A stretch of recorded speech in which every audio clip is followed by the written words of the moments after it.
আমাদের ভুল ত্রুটি হতে পারে, আমরা মানুষ, আমাদেরকে বলুন যে হুজুর এইটা আপনাদের ভুল, এইটা ঠিক না। আমরা তো মানুষ, আমরা সংশোধন হব, সমস্যা কি? আমরা পাঠ হয়ে যাই, একে অপরের অংশ হয়ে যায়। যেন আমার হাত আমার শরীরের অংশ, আমার চক্ষু আমার শরীরের অংশ। নবী আলাইহিস সালাম কি বলছেন? আল মুমিনু কারজুল ওয়াহিদ, ইনিস্তাকা আইনু ইস্তাকা কুল্লু ওয়া ইনিস্তাকা রাসু ইস্তাকা কুল্লু। গোটা মুমিন একটা মানুষের ন্যায়।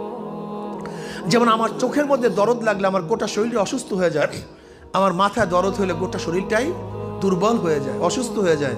ঠিক একজন মুমিন যদি কষ্টের মধ্যে থাকে, ব্যথার মধ্যে থাকে, সেই ব্যথা আপনি ব্যথিত না হন, আপনি মুমিন না, আপনি মুমিন হতে পারেন না।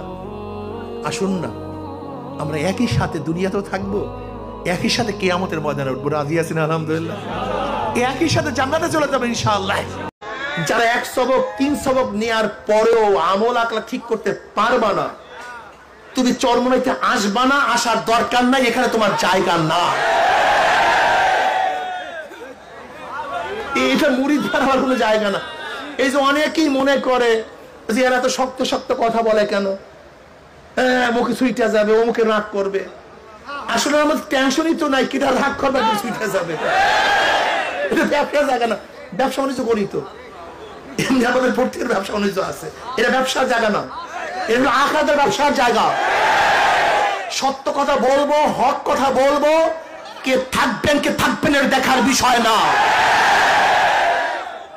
কে রাগ করবেন কে রাগ করবেন না, এটা দেখার কোন সাবজেক্ট চরমনিওয়ালারা মনে করে না। মাওলার জন্য কাজ করি। যদি গোটা দুনিয়া মুখালেফ হয়ে যায়, কিচ্ছু আসে যায় না।